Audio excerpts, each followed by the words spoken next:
నమస్తే, welcome to Suman TV. నేను మీ యామ్ని. ప్రస్తుతం మనతో ఉన్నారు ప్రముఖ ఆధ్యాత్మికవేత్త, జ్యోతిషరత్న శ్రీమతి కోనాల భాగ్యలక్ష్మి రెడ్డి గారు ఉన్నారు. అమ్మతో మాట్లాడి మనకున్న సందేహాలను అడిగి తెలుసుకుందాం. నమస్తే అమ్మా. నమస్తే అమ్మా.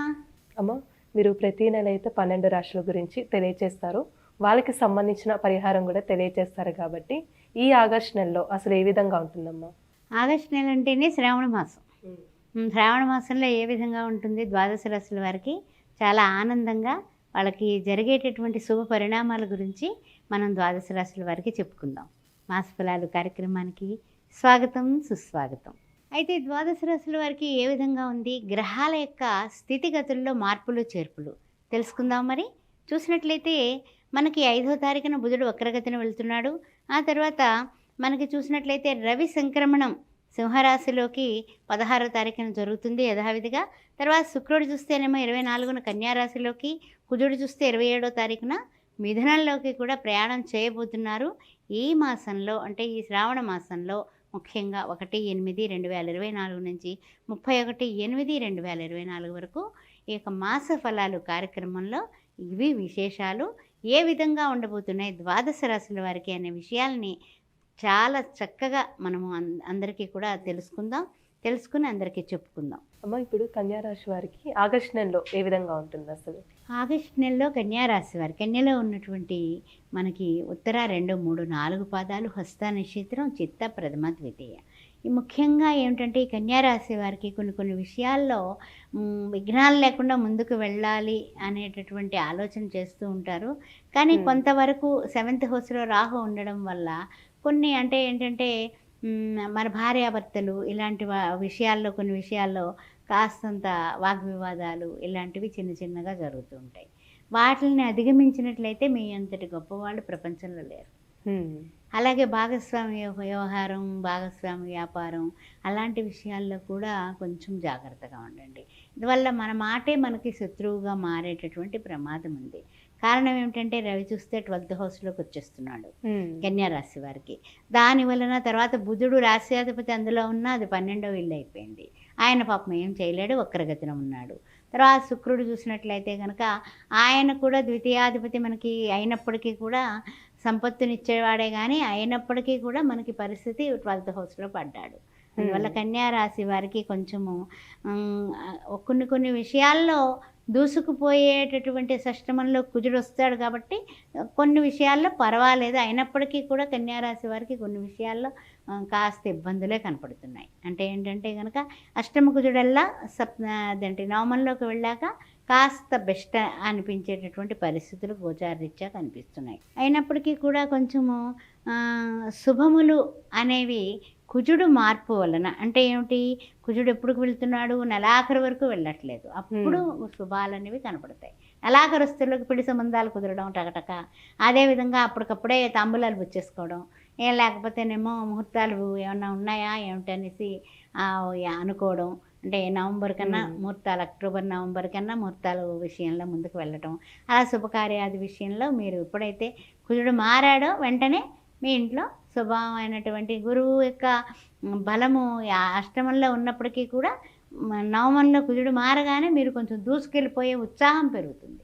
నెలాఖరుస్తులకి వృత్తుల్లో ఉన్నా, ఉద్యోగాల్లో ఉన్నా, వ్యాపారంలో ఉన్నా, లేకపోతే ఏ రంగంలో ఉన్నా మనకు పాత్రికేయ మిత్రులైనా ఎవరైనప్పటికీ కూడా కొంచెం మీ యొక్క కుజ సంచారం వల్లనే శుభాలు కలుగుతాయి. అయితే ఏంటంటే కనుక మంచి ప్రయోజనాలు ఉండడమే కాకుండా ఉత్సాహంగా వృత్తుల్లో, ఉద్యోగాల్లో, వ్యాపారంలో అన్నింటిలోని కూడా ఒకేసారి ఏంటో చూడండి ఆకాశాన్ని అంటుకున్నాయి ఆనందాలు అన్నట్టుగా వెళ్తారు. ఆ విధంగా ఉంటాయి. అయితే ఏంటంటే కొంచెం అప్పటి వరకు మాత్రం నెల 26వ తారీఖు వరకు కొంచెం జాగ్రత్తగానే ఉండాల్సినటువంటి అవకాశం కనపడుతుంది. ఎలాంటి విషయాల్లో జాగ్రత్తగా ఉండాలమ్మా? అంటే ఏంటంటే కనుక అదనపు రుణ భారాలు పెరుగుతాయి. అంటే మనకి అప్పులు పెరుగుతాయి. అంటే చేయాల్సి వస్తుంది. వివాహాది శుభకార్యాలు అలాంటివి కుదిరే అవకాశం ఉంది కదా, నిర్వహించగలరు కూడానే. టకటక 2 రోజుల్లో అనుకొని ముందు నుంచి అనుకున్న సంబంధం అన్నీ ఎంక్వైరీ చేసుకున్నాం, ముహూర్తాలు పెట్టేసుకుందాం, అమావాస్య వరకు ఎందుకు, అమావాస్య ముందే పెట్టేసుకుందాం అని నెలాఖరులోగా పెళ్ళిళ్ళు చేసినా ఆశ్చర్యం లేదు. ఎందుకంటే ఆగస్టు మాసం శ్రావణ మాసం కదా, అందుకని 7వ తారీఖు 6వ తారీఖు వరకు అమావాస్య లేదు కాబట్టి ఈ యొక్క ఫస్ట్ తారీఖుల్లోనే ముందు అంటే ఆగస్టు నెలాఖరికి శుభకార్యాలు బ్రహ్మాండంగా విందులు వినోదాలతో నిర్వహించగలుగుతారు. దానికి మరి డబ్బు అప్పటికప్పుడు సమకూరకపోతే ఏం చేస్తాం? అప్పు చేయాలి. అప్పు చేయాల్సి అలా అనమాట. అందువలన మీకు సానుకూలమైన పరిస్థితులు ఈ నెల 3వ వారం దాటిన తర్వాత అంటే 4వ వారం దగ్గరికి వస్తుంది. 3వ వారం నుంచి బాగుంటుందని చెప్పుకోవచ్చండి.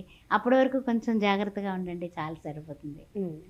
అమ్మ, వీళ్ళకి ఏమైనా ఆరోగ్య సమస్యలు అంటూ ఉన్నాయంటారా కన్యారాశి వారికి? కన్యారాశి వారికి ఆరోగ్య సమస్యలు అంటే కనుక మనకి చూసినట్లయితే కనుక మనకి అంటే రవి చూస్తేనేమో 16వ తారీఖు దాటిన తర్వాత 12th హౌస్లోకి వస్తున్నాడు.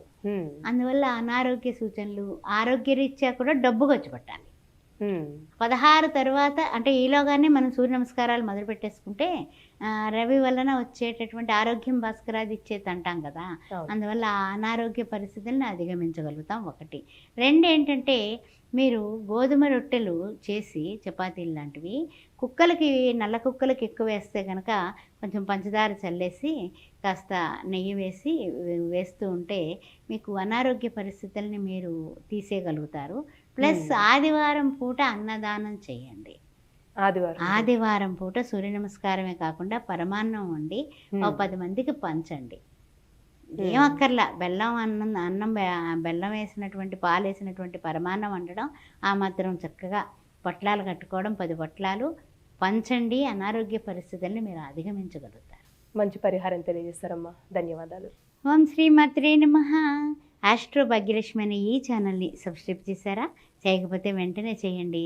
ఈ యొక్క శ్రావణ మాసపు శుభాకాంక్షలు చెబుతూ జాతకాలు కానీ, జాతకాల పొంతన కానీ ఏమైనా సరే ముహూర్తాలు పెట్టాలన్నా శ్రీశక్షన్ దగ్గర నుంచి ఎన్ని శుభకార్యాలకి ముహూర్తాలు నన్ను సంప్రదించవచ్చు. 9866044439. అదే కాకుండా శ్రీ సౌభాగ్య మ్యారేజ్ బ్యూరో 16 సంవత్సరాలు పూర్తి చేసుకుని 17వ సంవత్సరంలో అడుగుపెట్టింది. అన్ని వర్ణాలు హిందువులు అయితే చాలు, మమ్మల్ని సంప్రదించవచ్చు. మీ అమ్మాయిలకి అబ్బాయిలకి పెళ్లి సంబంధాల కోసం మీ బంధుమిత్రులకు కూడా తెలియచేయండి. ఓం శ్రీ మాత్రే నమః.